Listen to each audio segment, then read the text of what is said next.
start again. It's a rich thing.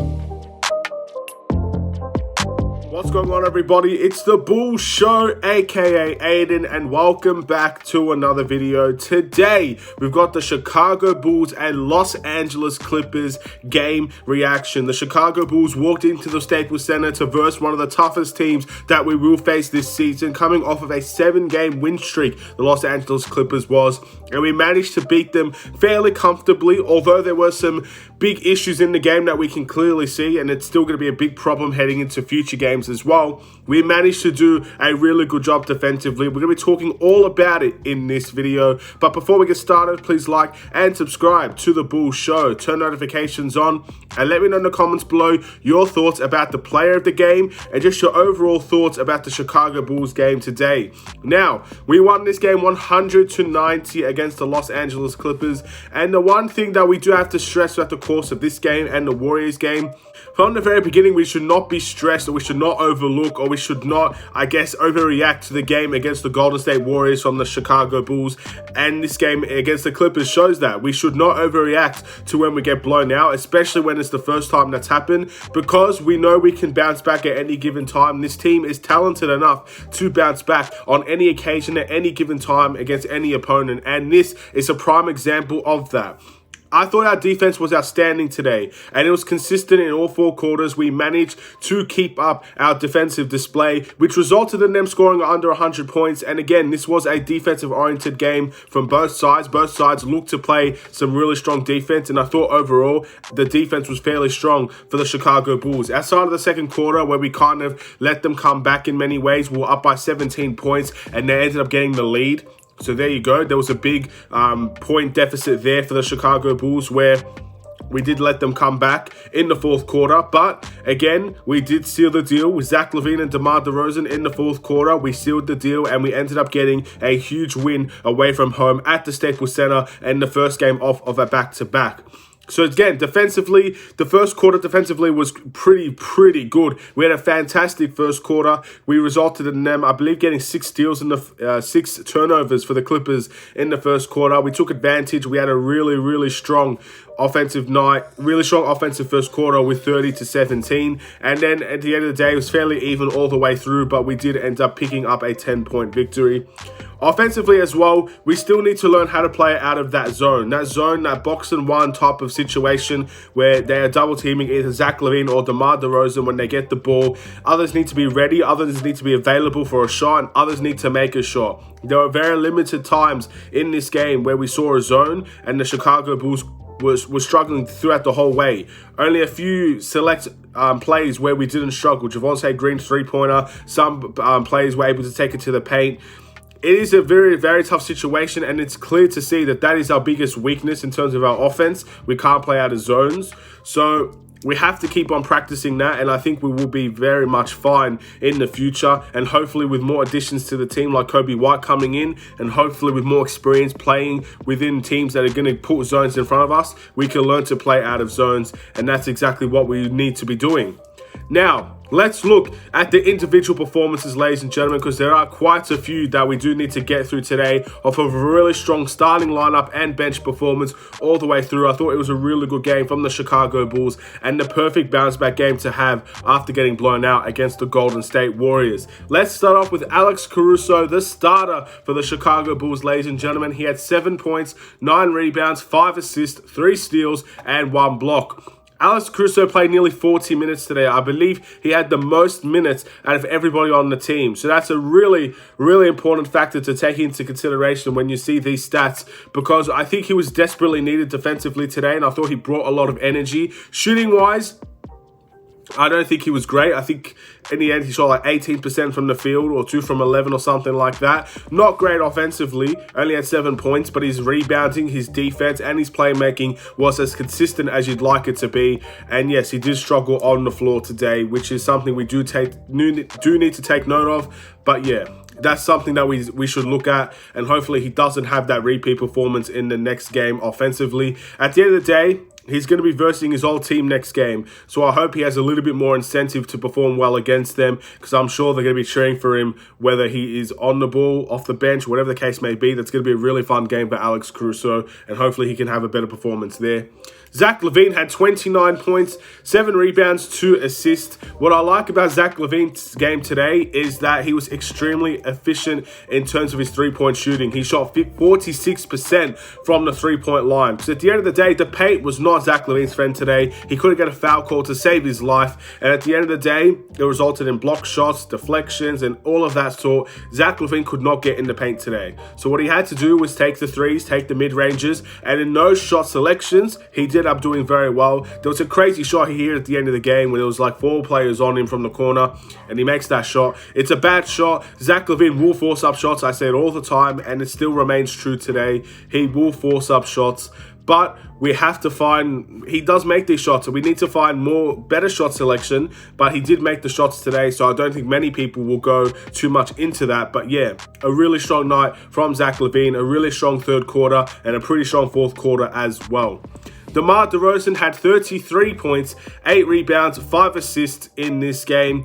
DeMar was cold the whole way through. And again, what I don't like, again, this is the game where we also missed Nikola Vucevic. What I didn't like about this game is that when Zach LaVine or DeMar DeRozan were off, when one of them were off, because usually you'll see but at least one of them on the floor at all times, when one of them is off, the other one gets double teamed, and then we end up struggling from there. And if we have Nikola Vucevic, I don't think this happens as much, but we don't have Nikola Vucevic. So you saw double teams, you saw players try to force the ball out of DeMar DeRozan's hands, and we did make some good shots. We did make sure people were making shots, but at the end of the day, that is something we need to learn how to continue to play with at a more consistent level. With DeMar DeRozan, his 33 points and his 8 rebounds. Phenomenal game from DeMar DeRozan, once again, as per usual with him.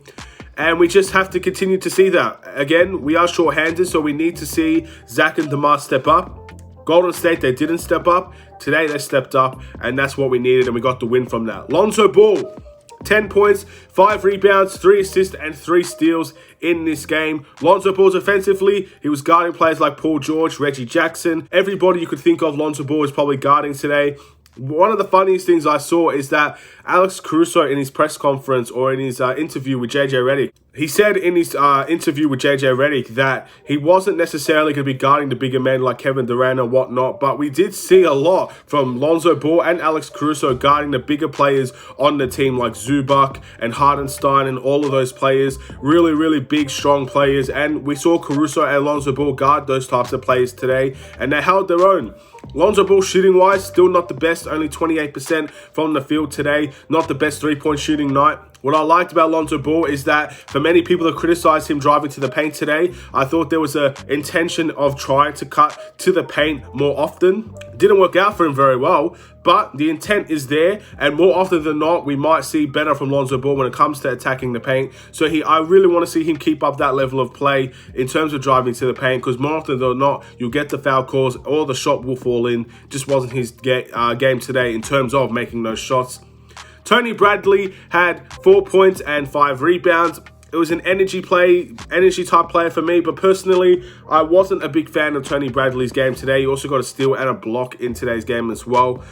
The reason why is that he was more often not on the floor because of foul trouble, and the foul trouble really, really affected the Chicago Bulls. But outside of that, I thought his energy was great. And yeah, he's an energy type player. He's a player that will make sure that he will get the hustle plays. He had a really nice save to DeMar DeRozan when DeMar airballed his mid-range shot.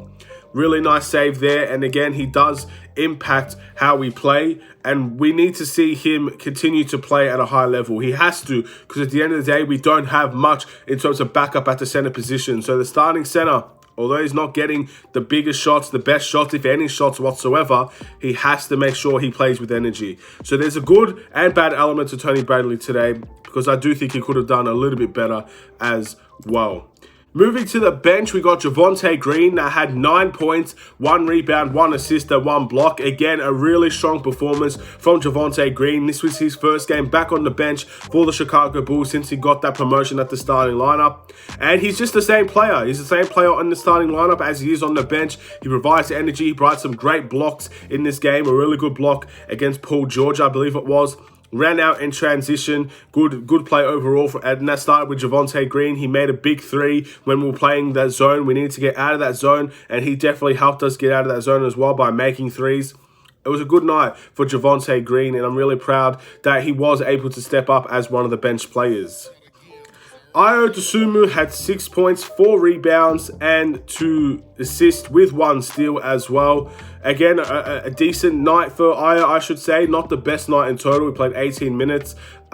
He's definitely someone that is really good defensively, and he does hustle for rebounds, getting rebounds over bigger men. Really, really strong to see when it comes for Ayo, and the 4 rebounds definitely helped the Bulls team today. Running out in transition, he made a really good cut and a really nice layup over Zubac, which is really tough to do considering he is that paint enforcer on that team, and he definitely did. He definitely blocked a lot of shots today. So Ayo getting into the paint was really nice to see. And I think that's all I'm going to mention in relation to the Chicago Bulls team, in relation to the bench. We saw Derrick Jones Jr. play today. Don't think he had a great game. We had Troy Brown Jr. play today. Don't think he had a great game.